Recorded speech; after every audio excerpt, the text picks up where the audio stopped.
Hi guys, magandang araw sa inyong lahat. Nandito na naman ako sa aking kusina.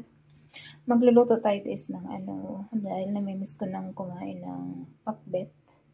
So ayan, meron na ako dito naka-reading gulay na kalabasa, sitaw, okra. Ito yung aking onion, garlic, and tomato.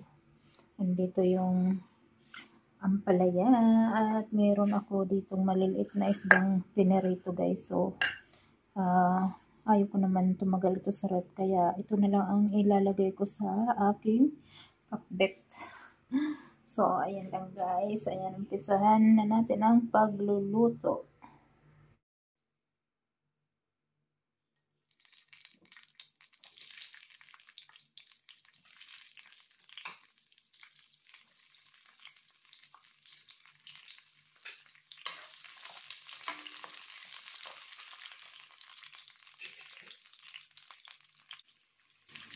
Lagyan na natin yung bawang guys. Inuna ko yung sibuyas at isinunod ko yung bawang.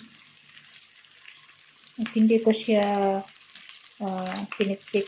Hiniwa-iwa ko ng maliliit lang guys yung bawang.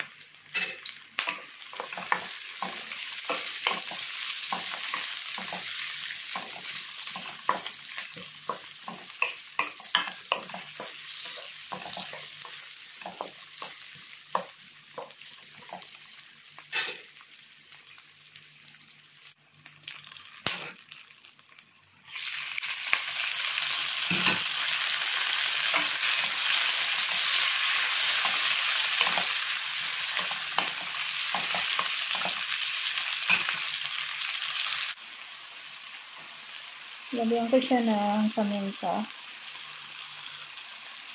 Uunahin ko na guys yung paminta at asin kasi pag nilagay ko yung gulay, ayaw kong ihalo ng ihalo palagi.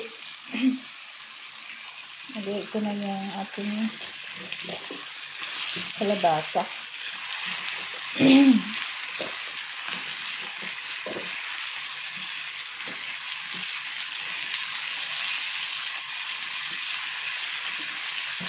Ito yung ating sitaw. Sabay na natin kasi parehas lang naman yan katigas at matuto.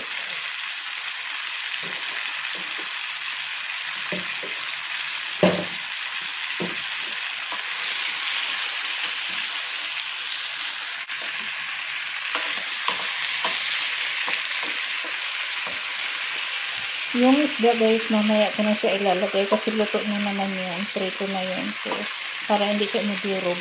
Pag luto na yung mga gulay, saka ko ilalagay yung isda. Takpan ko muna siya para maluto yung sitaw at kalabasa.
So, ayan guys, konting kulo na lang yan ay okay na, pwede nang kumain.